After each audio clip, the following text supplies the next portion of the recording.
Hello everyone, good afternoon, welcome to Byjus Exam Prep IAS, welcome to the Hindu analysis of 24 June 2024. Let us look at the articles that we are going to cover today. First of all, the first article is what are the duties of a speaker. Now as you all know, in the morning the pro tem speaker was administered oath and parliament session began. And one of the first major decisions that the parliament would be taking is to select or basically elect the speaker. So very, very important topic, and too many questions keep on coming from this, both in mains as well as in prelims. Second one, after years, Russia approves draft logistics agreement to be signed with India. A very small topic, but very important when it comes to India-Russia relation. And it will make 1 point of yours in any answer on India-Russia relation. Third, India may be returning Israel a favor with supply of weapons, says ex-envoy. So apparently we are helping Israel in fighting with Hamas and we have helped them with weapons. So that we shall see. The fourth one, India among a select few countries that have not conducted the census. We all know it's not been conducted. And there is an article on this, so we shall see that thing. Fifth, create the space for governance with a green heart. So very, very important, a very good article on environment. Some very burning issues have been picked and some rightfully, some very important points have been highlighted here. Sixth is limit and excess. This is with regards to the judgment regarding Bihar increasing the reservation limits in its state. So we shall see what exactly the editorial speaks about that. Seventh, Indian Railways and safety challenges. Now, recently 2 incidents have happened, and a good article. If you are having any doubt about anything related to safety and Indian Railways, if you read this article, it's more than sufficient. Not a great news coming from Manipur. Police fear warring groups in Manipur trying to acquire drones for attacks. Now, something that's not really good because it will only be, increasing the challenges for the security forces. Number 9th, industry seeks rethink on Chinese FDI curbs and high import tariffs. This is a topic of economy, much more for pre only, but then we shall see this. Apart from this, there are 3 other articles for prelims bites. Censor both thoughts, Monkey Man release even after global cuts. So we shall see what has happened to this Dev Patel's movie. Second, Tribal Affairs Minister promises to look into forest clearances for 72,000 crore Great Nicobar project. Already studied about this. This we are just going to see today because we have already studied this in the last few days. Third, Pushpak ISRO's reusable launch vehicle clears test. So again, what exactly is Pushpak? If tomorrow it's asked, do you remember? It is ISRO's reusable launch vehicle. So let us begin with the first topic, first article. As you can see, Union Minister Mr. Dharmendra Pradhan with MP Bhartuhari Mehtab, who has been appointed as pro tem speaker. Now, see, this is a very, very important article about the speaker and the powers of speaker. So if you all see here, as I said at the very beginning, there are chances that there might be elections of speaker this time. It has to be seen. Usually it has never happened, and in fact it has never happened. So we shall see what happens with the speaker's selection as far as Lok Sabha is concerned, whether there is a consensus candidate or whether there would be election. So that is something that we shall study later. I'm sorry, just a second. Now, what we have to study right now here is, as you all know, pro tem speaker has been appointed for this 18th Lok Sabha. We all can see, we have seen this image. So Mr. B. Mehtab.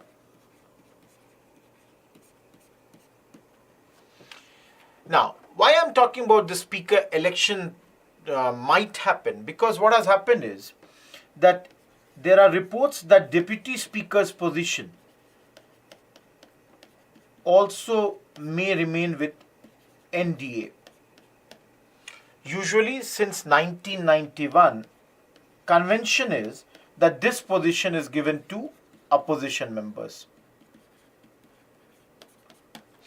In the 17th Lok Sabha, there was no deputy speaker. In 16th Lok Sabha, The deputy speaker came from AIADMK party. Now, if you see here, as you can see, the president has appointed 7-time MP Bhartahari Mehtab as the speaker pro tem of the 18th Lok Sabha.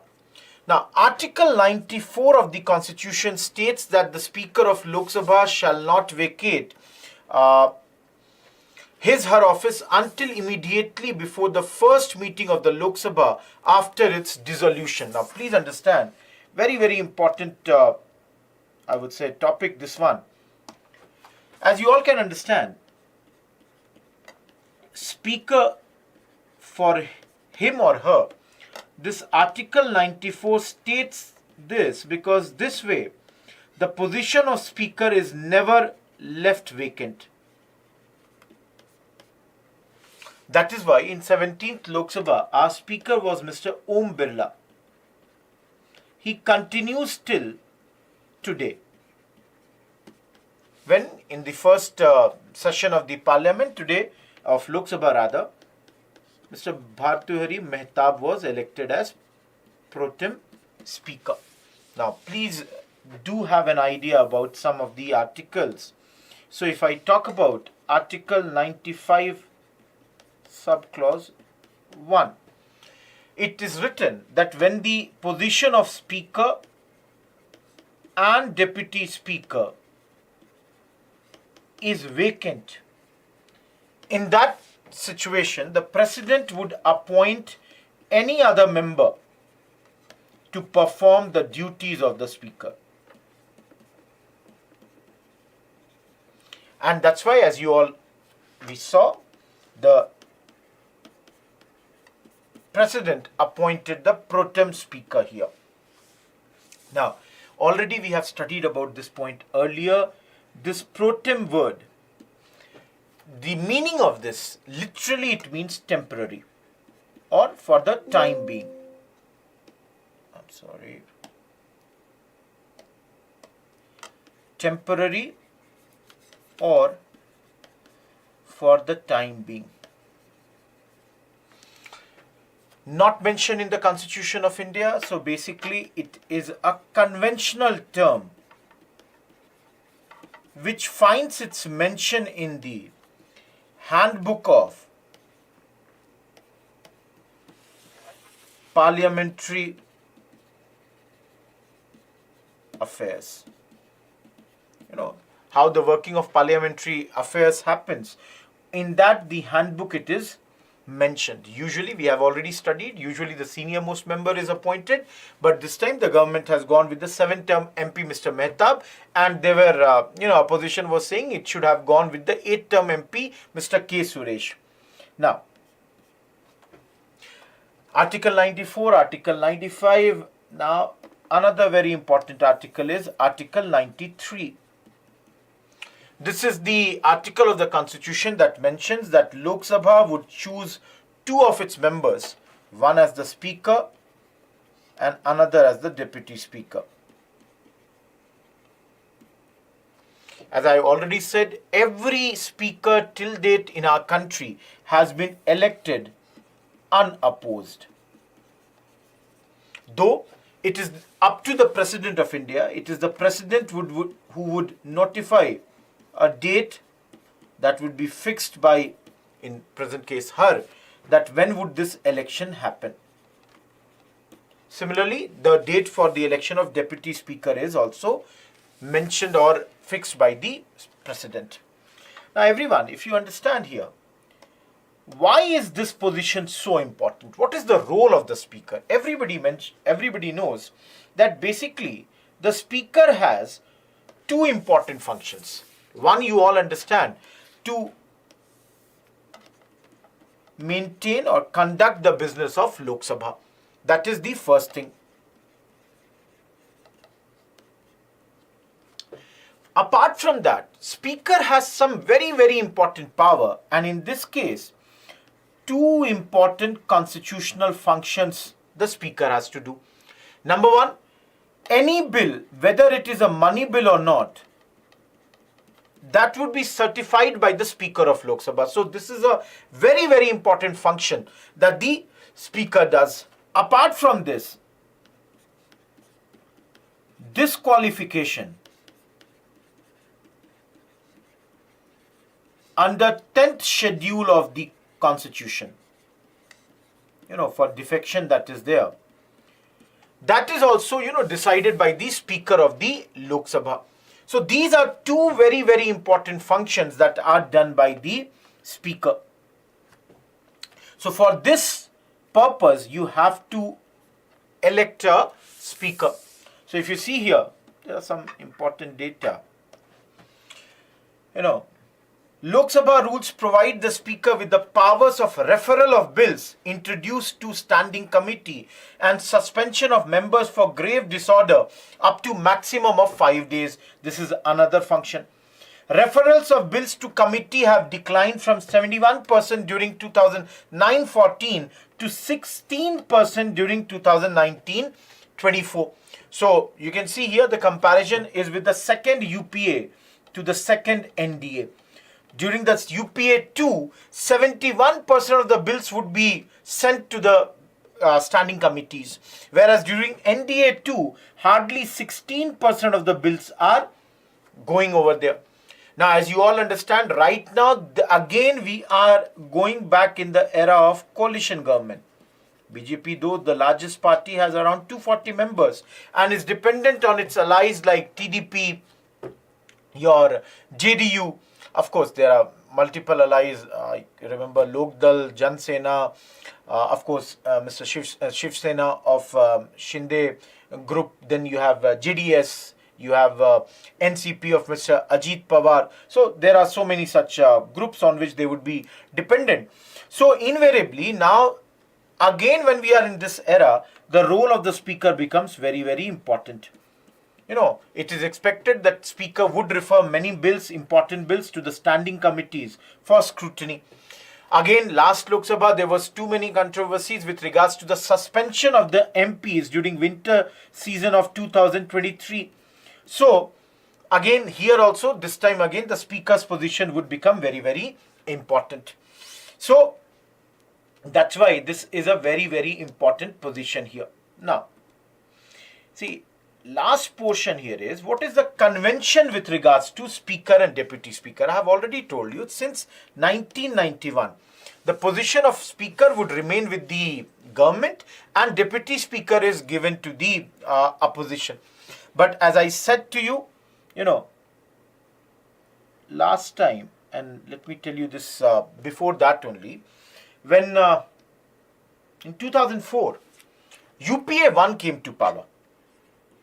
Manmohan Singh had become the Prime Minister. UPA 1 was supported by CPIM from outside. And CPIM's, I personally felt, one of the best leaders, a very good leader, Somnath Chatterjee, was made the Speaker of the Lok Sabha. Now I am going to tell you a very important thing which is mentioned here only.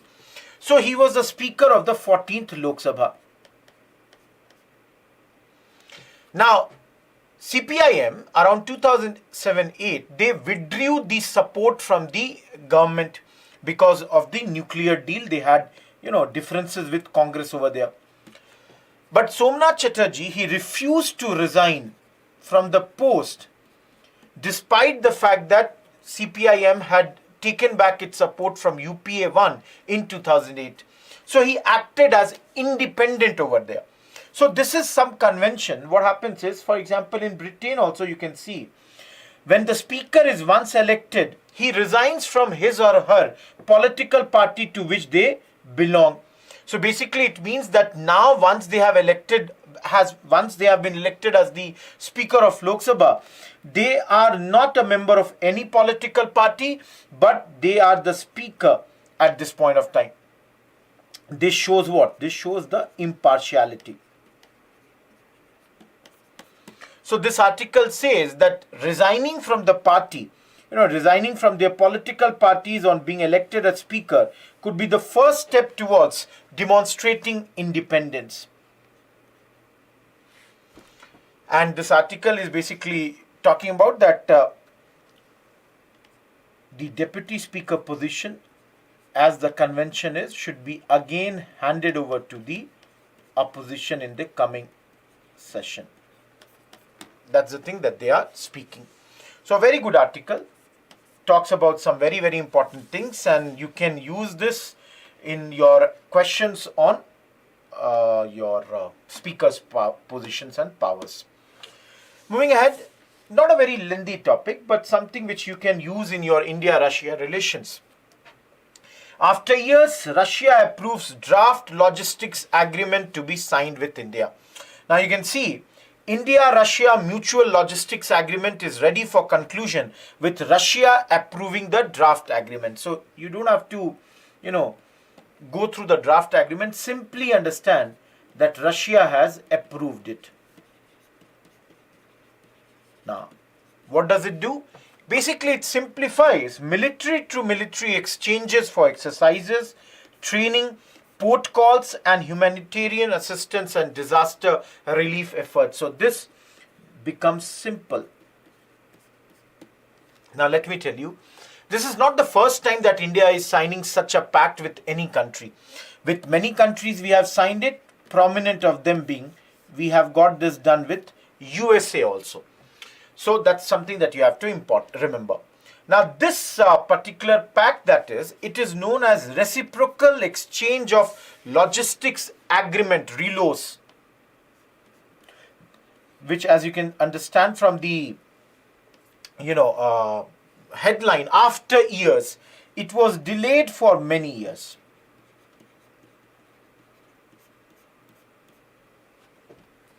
Now, once the Russian side has approved it, both the sides have to sign it so that it would become effective. And once it becomes effective, it would be there for 5 years. Renewed automatically unless either party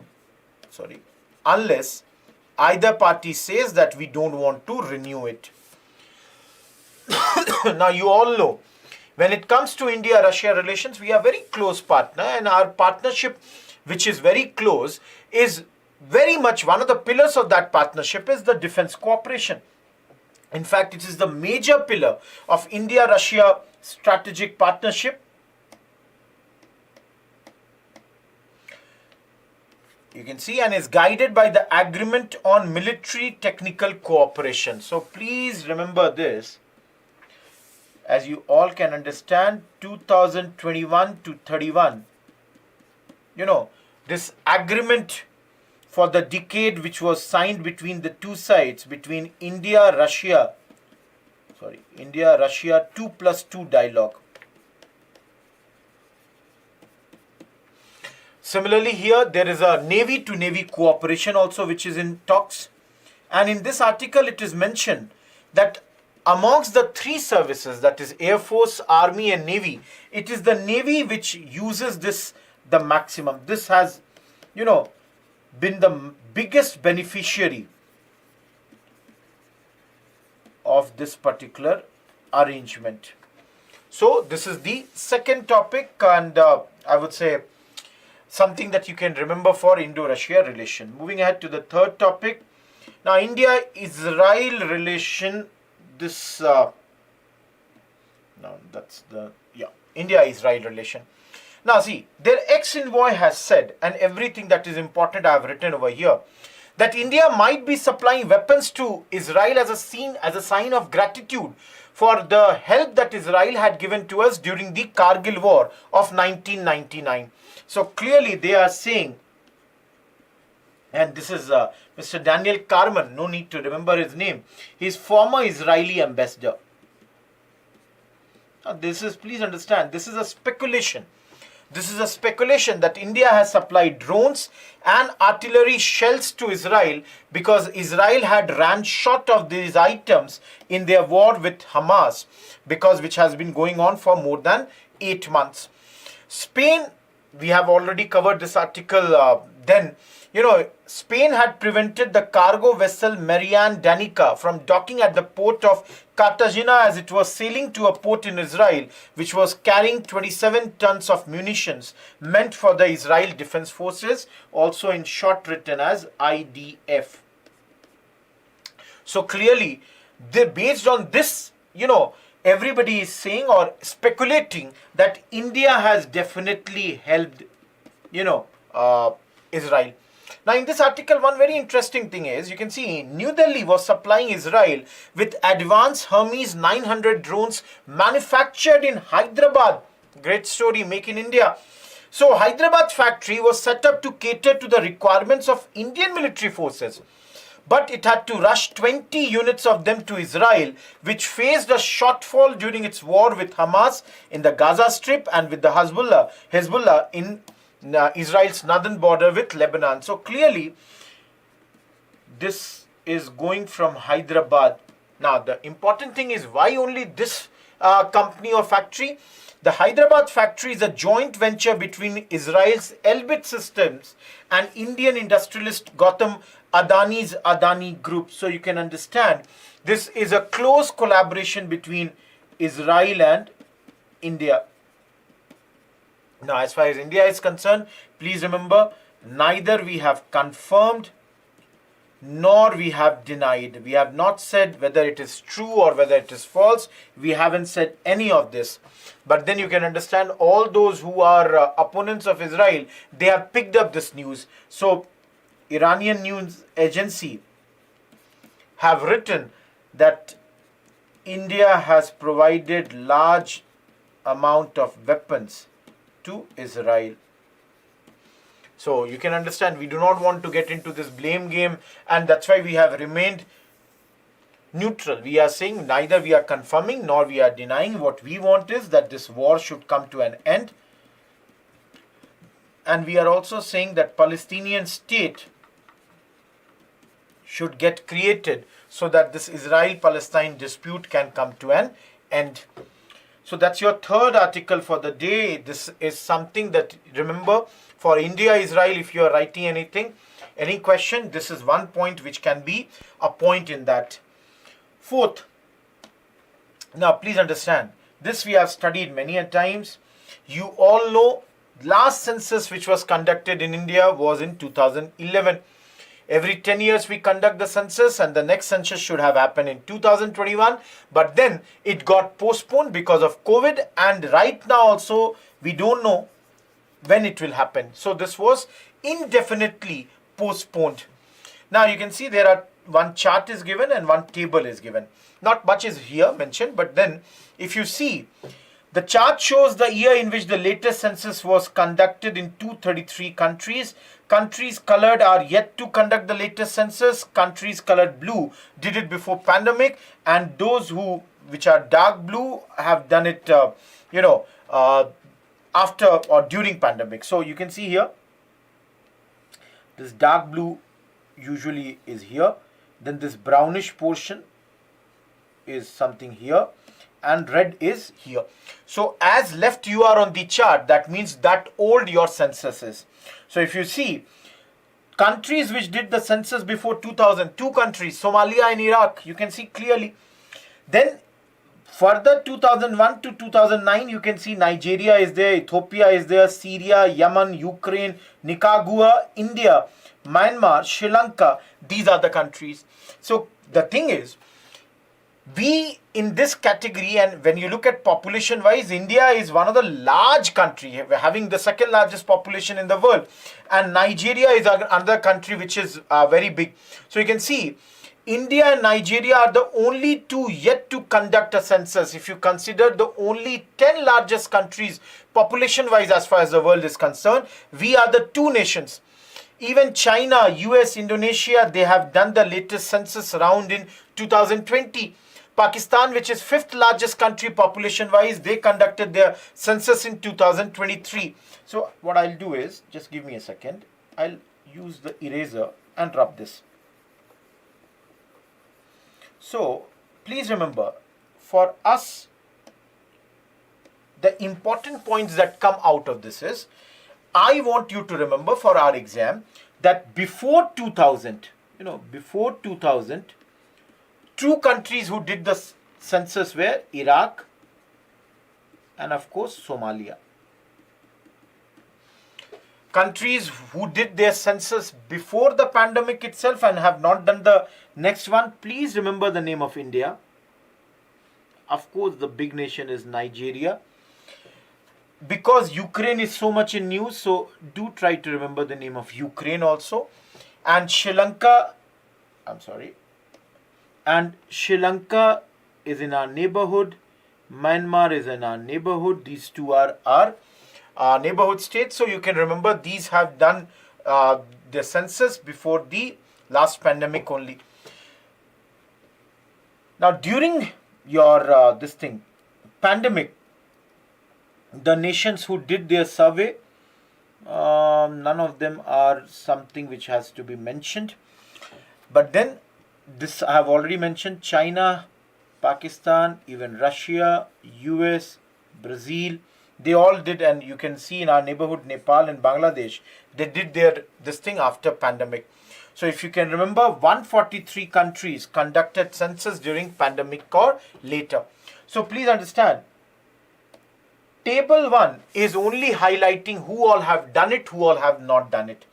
And out of this, if I mention one more thing, if you look at the original grouping of BRICS, you can see here, out of all the BRICS nation, India is the only one which has not done it. Brazil did it in August 22, China did it in November 20, South Africa February 22, Russia October 21. Even amongst the neighbors, Nepal, Maldives, Bhutan, Bangladesh, they have conducted the census. So please remember, if in prelims it is asked, about census and these nations are given, this way you have to remember certain groupings. Second is, Table 2 shows the, need of census data to determine their samples, some schemes that require updated population figures. So basically, Table 2 is highlighting why do we need, what is the requirement of census? Why is a census required so much? So, you can see here, for example, National Family Health Survey 2019-21. It highlighted districts where health services are inadequate. But the data that they used was what? 2011 figures. Some economists like Jean Drèze, Ritika Khera, and Meghna Mungikar, they all say because of this census not being done, almost 100 million people have been excluded from the schemes which are still based on 2011 only. They even mention even the smallest of the schemes, they have mentioned even the small schemes like Eklavya model residential schools, which provides primary education to scheduled tribe people. They missed out many areas. So this is the thing. Apart from that, you can see consumption survey. Which data they use? The sampling frame for rural sector in the list of villages as per census 2011. National Family Health Survey 2011 census served sampling frame for the selection of villages in rural areas. PLFS use of 2011 population. Sample registration system, again census 2011. Household social consumption on education. Similarly, National Food Security Act, National Social Assistance Program, delimitation of constituencies, National Food Security Act. So, basically if you look, and I'll change the pen color. Census becomes a very, very important tool for all these things. And the good thing is data for the table was sourced from the respective survey reports, CAG audit reports, and NFSA website. So this is the thing. And there is an image here. You can see this image is from July 11th, World Population Day last year in Bombay. And according to that, our population had already crossed 142 crore 1 year ago. So we would be somewhere 143, 144 right now. Whatever be that case, please remember this article you have to consider India, neighborhood, India, BRICS, India, big nations, some exceptions like Somalia, Iraq, Nigeria, Ukraine, these are certain nations that you need to remember. Hopefully, the census is done as early as possible so that we don't have to study these articles. So that's the only thing I can say. Moving ahead. And yes, please remember about the scheme. This Eklavya model residential school, please study about this. Okay, moving ahead, and just a second, I'll just take it slightly up. Everything is clearly visible still. Okay. Now, this is an article you can see written by Mr. Satyajit Sarna, a practicing lawyer in New Delhi, and Arun Sri Kumar, a practicing lawyer in New Delhi. These two people have written, create the space for governance with a green heart. Basically, this is a topic related to environment, where they are basically saying our politicians only talk about climate change. You know, they do lip service. They are not really serious about this. And they have pointed out 5 points in this. Let me tell you, the first point that they have pointed out, and then I'll explain this whole topic. They say that when it comes to forest cover, India has one of the lowest forest cover when it comes to per capita. Only 28 trees per head count of the populace. If you compare it with Canada, they have 8,953, or even China, their number is 130. So almost 4.5 times than us. Second, they are saying, look at the unlivable cities that India has got now. They are pointing out to the problems of Bengaluru, to the problems of New Delhi and all. So they are saying metropolitan centers of India have overgrown any plans that were led for them. Delhi, Mumbai and many tier 2, tier 3 towns, they have unacceptable levels of air pollution and thus reducing the lifespan of the residents. Third, they are saying there are concerns in Himalayas. Climate change of India, has got repercussions for the mountains. And of course, fourth and the fifth point they are mentioning is about the public participation and greenwashing. So everyone, again I'm repeating, if you look here, and let me write here, 5 points they have raised. No, I'll pick yellow. The first point they are saying, third, fourth, and fifth. Let me see. Fifth point is greenwashing. Fifth is greenwashing. Fourth is public participation. One is, of course, the forest cover. Two is unlivable cities. And third is destruction in Himalayas. So if you see, and the introduction of this is where, as I said, they are saying that the Indian, politicians, and when they speak about climate change, many times it's only lip service, where on the other hand, this should be the topmost priority, urgent priority at this point. So they are saying at this moment we are writing this article because Lok Sabha, new government is about to begin. And in the past what has happened is, if you look at the environment ministers, they have mainly concerned with the welfare of mining, oil, highway, coal and power industries. So they are saying in the past, the environment ministries have, rather than looking for environment, have worked for these sectors. And that's why what has happened is that there has been a serious environmental degradation as far as India is concerned. And India's leadership should take climate change very, very seriously, but they are not taking it. Now, the first point I have already said with regards to forest cover. Please remember, India is at 28. China is at 130, and Canada, on the other hand, this is the highest, is at 8953. I'm sorry. So please remember these numbers. Another thing they are saying, qualitatively also, if you look, the forest cover has only gone down. In the last 20 years, this cover has only gone down. And they have pointed out to a law. like recent laws like forest conservation, amendment bill 2023, they are saying should be taken back and new robust things should be, or mechanism should be brought in that. Number 2, unlivable cities, whether you are talking about Delhi, Mumbai, or tier 2, tier 3 towns. They are giving examples like Bengaluru, Delhi. This time you can see both the towns had their water crisis. The rivers that provide water to these cities like your Chennai, Adyar, or Yamuna, they are saying they have become sewers.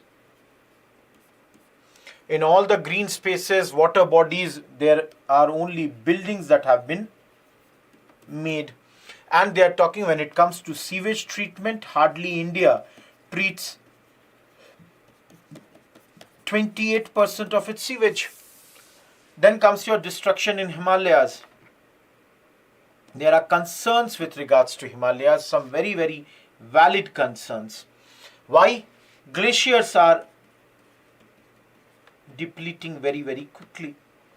80% of their volume is forecast to get disappeared in this century.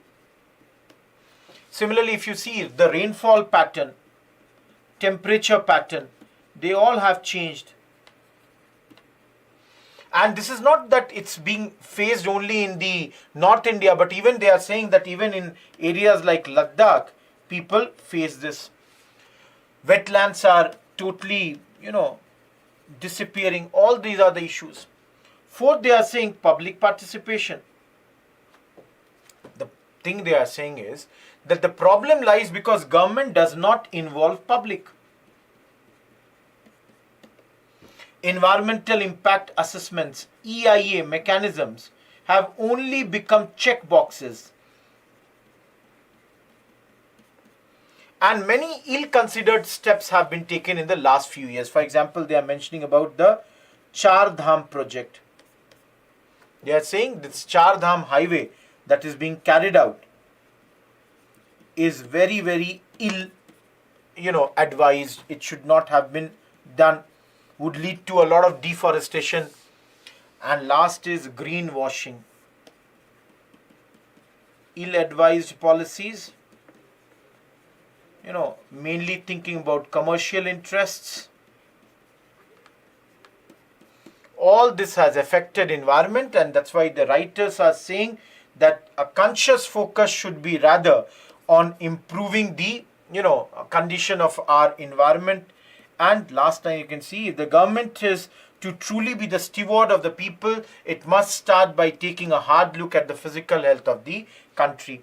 So these are the points that they are raising here. Moving ahead. Now this we have already studied. Bihar government had raised the reservation and the Patna High Court has struck it down. In this editorial, they are saying creamy layer should be kept out, but the ceiling on quota is artificial. This 50% ceiling that is, this article says that this is artificial. So they are saying this is another instance where one of the courts, they have struck it down. And this way we have already said that Nitish Kumar's government's decision that for backward class reservation would go from 12 to 18, for extremely backward community 18 to 25, scheduled tribe from 1 to 2, and scheduled caste from 16 to 20, and this way the reservation would have gone to 65% has been struck down. Now this article is saying that there are many such judicial precedents where it has been seen that the bar has been kept, the ceiling has been kept at 50%. And this article is saying that, of course, this all is based on the Indra Shahni case, but there are some things that have to be thought about. What is that? They say Indra Shahni did not allow the quota ceiling to be exceeded in extraordinary situations. Now, please understand. Sorry, I said did not, rather did allow. So basically they are saying that state can increase it in special circumstances. Now, in this case, the editorial is saying, if you look at Bihar's case based on the caste survey that has been done, clearly it is an extremely extraordinary situation, because a large amount of the population of Bihar lives in extreme poverty. In Indra Shani's case, it was said that if there are population living in remote or far-flung areas, they might be treated in a different way. So editorial is saying that when it comes to remote or far-flung, the high courts, they only think about this from the angle of geographical angle. But then they should also consider the backwardness. So there you can see, lastly, this editorial is saying, while there may be a case for pruning the backward caste or EBC list based on the progress made over the last few decades, it might not be just to stymie every attempt to enhance the numerical representation of historically deprived sections on the ground that it exceeds the quota ceiling. So as a conclusion, they are saying that, some of the, some of the members of this backward caste or the extremely backward communities, they are members who would have availed reservation, would have advanced in the past. They can be pruned from this list. They can be removed from this. But then, in their view, it cannot be all the time stalled. Whenever any government tries to increase the quota, this cannot be stalled all the time. So again, article that we have already done, but then again came today. Moving ahead, let us go to railways. See, in the light of some recent accidents, this is an article written by Mr. Sudhanshu Mani, retired General Manager, Indian Railways, leader of Train 18 Vande Bharat project, and independent rail consultant. Okay, now please understand, in this basically they are saying, or Mr. Mani is saying, that thanks to focused measures like closing the unmanned level crossings and emphasizing track maintenance safety record of Indian Railway in terms of fatalities and injuries has certainly improved. Now, based on this recent incident which happened here, you can see the Agartala Sialdah Kanchenjunga Express, which resulted in 11 deaths. There is a lot of uproar, and this railway security and safety is again in news. So Mr. Mani is saying, improvement has happened. Great. But then he says it's not a very rosy picture. If anyone says it's a rosy picture, it's wrong. Why he's saying it's not a rosy picture? Because he says that modern systems have come. Modern tools have come which can help achieving a zero fatality record. And he says this is something that the railway should try to attain. Now, as usual, what has happened after the incident? A statutory inquiry was started by the Commissioner of Railway Safety. It's underway, and the responsibility for this accident will soon be determined. There are many issues, but then he has pointed out to few issues. First of all, he says that it is a foregone conclusion.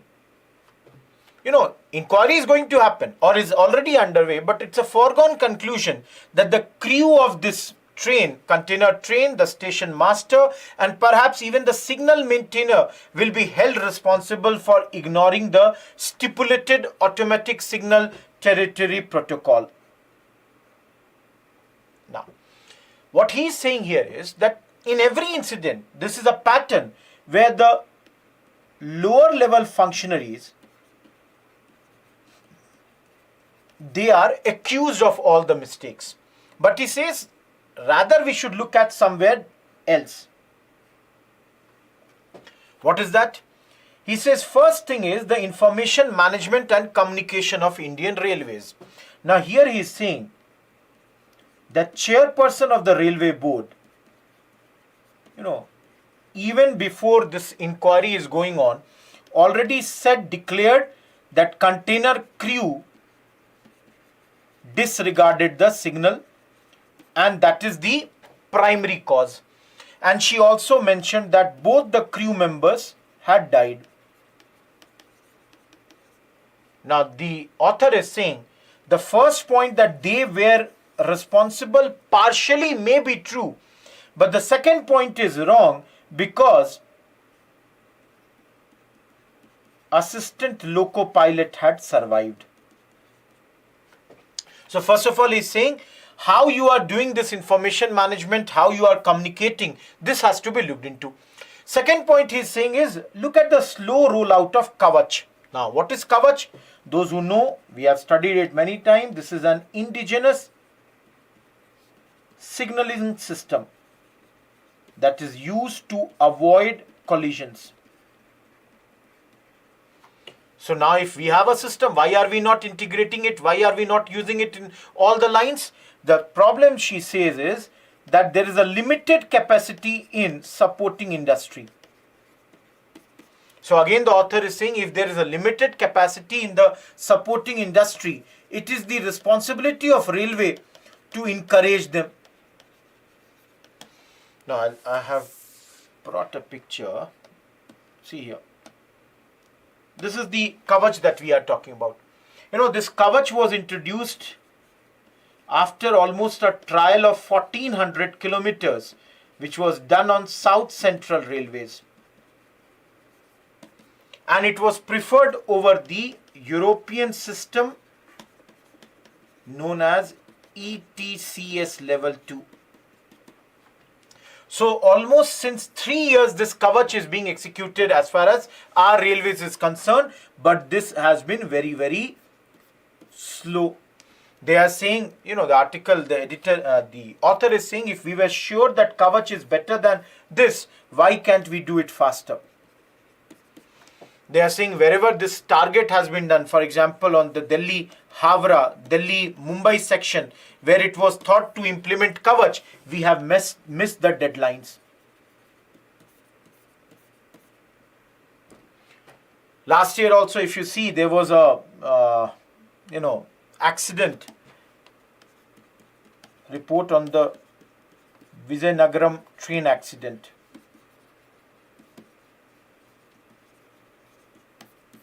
So there also it was said that if Kavage would have been there, it would have been better. So the author is saying that we have the capacity of having installation of this almost 4,000 to 5,000 kilometer per year. So why are we not doing it? Another point that the author is raising is that although there are 20,000 vacancies for loco pilot, assistant loco pilot positions, Indian Railway issued a notice for recruitment of only 5,658 heads earlier this year.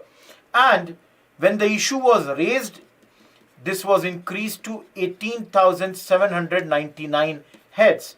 So clearly, which shows that there was a cavalier approach in handling this matter earlier. So if there are more people, the pressure on the loco pilots and all would come down. You can see one picture that I had taken. I should definitely explain that to you. Okay, sorry. So you can see here, if on the same, line, track, if you have two trains, if they by mistake come on this. Now both the trains, you can see, you have one GPS, global positioning system, another radio antenna, similar GPS antenna and radio antenna. Now the moment they are coming on this, and if a red signal is jumped by any one of them and the two signals come face to face, what happens is the technology that is Kavage automatically will take over and would apply the brakes. In this, the system is known as traffic collision avoidance system, and this GPS antenna is there as these station buildings also. Apart from that, you have loco TCAS, which is applied or installed in both the railways, and you have OCIP also, that is operation cum indication panel. So if you see here, now it is slightly science which is involved over here. You can see here OCIP, TCAS, radio antenna, global positioning system antenna. Of course, you would require GPS and radio communication. Lastly, TCS is there in loco TCS also. If you remember these 4-5 terms, your Kavach would be clear to you. So OCIP and TCAS, please remember the full form, and the rest antennas you can easily understand. Moving ahead, not a great news coming from Manipur. News is there that police is fearing that the warring groups in Manipur trying to acquire drones for attacks. Now, what has happened is 2 people have been arrested. One has link with Kukizo extremist groups, and another, Sanjeev Kumar Mishra in Guwahati, was arrested was destined for Methi outfits. So clearly both the sides, they are trying to acquire. What are they trying to acquire? You can see seizures of intelligent fight batteries and drone parts in Assam. So that's the problem. Intelligent fight batteries plus drone parts, they have been found to be with people who have been arrested in Assam. So no need to remember this. Just remember that both the sides, they are trying to acquire this. So clearly they are trying to acquire drones and the related equipments. And though they have been arrested in Assam, there are enough chances that they were going to Manipur only via Nagaland. And even the refugees have shown apprehensions that there might be attack on refugees who have come from Myanmar through aerial attacks. So this is something that's not great for the security agencies. Now, one, it's not mentioned in this, but this had gone till the next, on page 10 also, there was one point mentioned.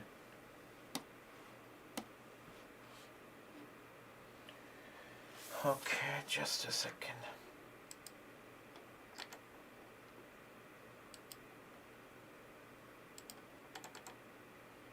I'm sorry, let me, skip it. Okay. One point that is mentioned, that last time when this insurgency was at its peak, around 5,600 firearms were looted, 6.5 lakh rounds of ammunition were looted, and out of this, only 1757 looted firearms have come back to the Manipur police. So not a great news coming from Manipur. Moving ahead, and let's go to what our industry is speaking. Industry seeks rethink on Chinese FDI curbs and high import tariff. So please understand, country's electronic sector heavily import dependent for vital components. We have the PLI scheme, which you must have studied. They may no longer help, and the curves have hurt component ecosystem development, and the industry has sent out a message of non-friendly investment environment. So please understand, as far as India's import duty is concerned, on electronic related stuff, they range from 0 to 27.5%. And this way it burdens the manufacturing costs.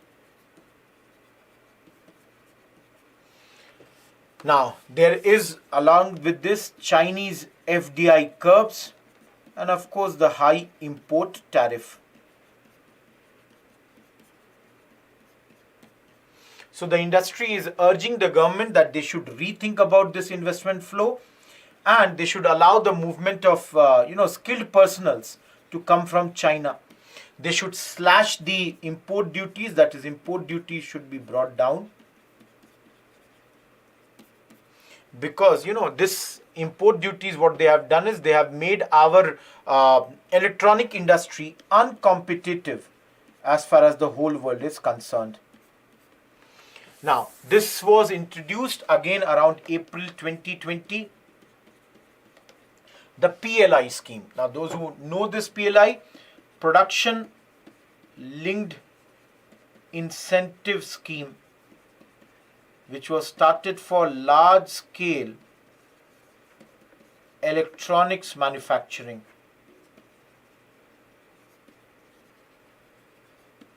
This was started in April 2020 to offset some cost disadvantage.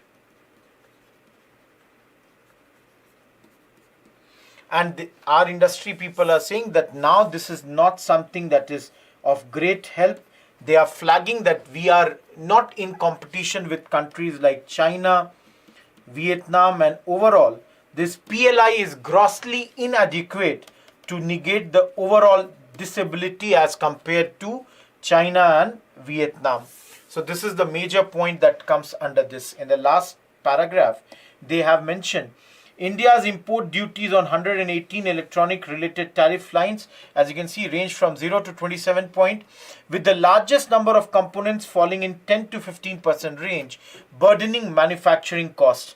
About 47.2% of electronic import passed through the zero tariff. The remaining 52 point our imports are subjected to varying tariff levels, but largely over 10%. So if you can remember this two line for prelims, it would be great.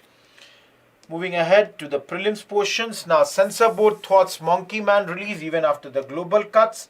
Now, the thing is, Mr. Dev Patel's movie has yet not been released in India.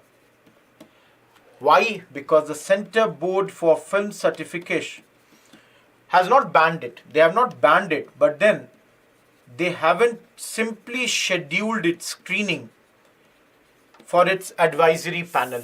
Now, if screening does not happen, they do not get the, certificate.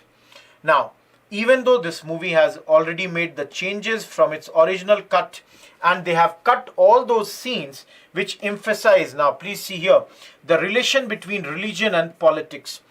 The version that they have brought on April 5th globally, and that is going on the different platforms, they have not included these scenes. Now, what are those scenes which might create issues? You can see one is the color of the political banners in the film earlier were saffron. They have been turned into red color. Now, they had thought about releasing the movie in India on April 19th, but then not released, officially, because CBFC, which can either ban or approve the movie, has simply avoided scheduling a screening for this examination committee. So do remember, the screening has not happened. And for polity, one very important portion here is that the cinematograph certification rules 2024 notified in March and preceding 83 version both say that there should be a 5-day deadline for a film to be referred to the examining committee, which watches the film before taking decisions on what changes should take place. Now, that decision, that deadline has passed in May. So please remember this cinematographic act and what is happening to Monkey Man. And another, again, whichever movie, this never is good that, it is stuck like this. As you saw with regards to Hamare Bara, ultimately went to Bombay High Court, showed it, they said everything is okay, it was released. Similarly, something similar happened to Netflix movie Maharaj. So hopefully Monkey Man also comes on the televisions and in your studios as quickly as possible.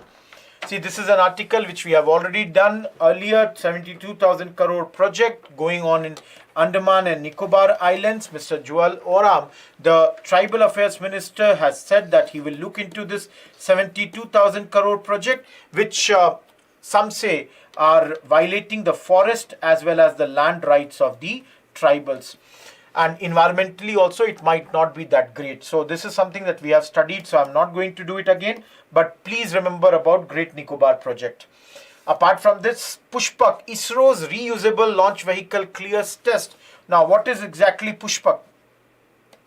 You just have to remember, it's the ISRO's reusable launch vehicle. Where was the test done? It was done in aeronautical test range. That's in Chitradurg. Nothing else you have to remember from this particular lecture, or this particular article. These are the two most important things. What exactly is Pushpak? ISRO's reusable launch vehicle. Where was the test done? Chitradurg aeronautical test range. That's in Karnataka. These are the two highlighted points as far as the prelims is concerned.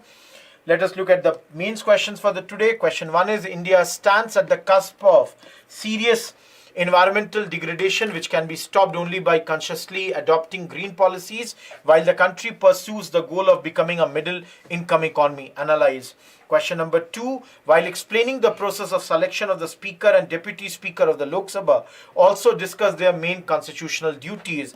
150 words, 10 marker. That's all from today's lecture. Let us meet again tomorrow for the another round of newspaper analysis. Till then, goodbye. Thank you.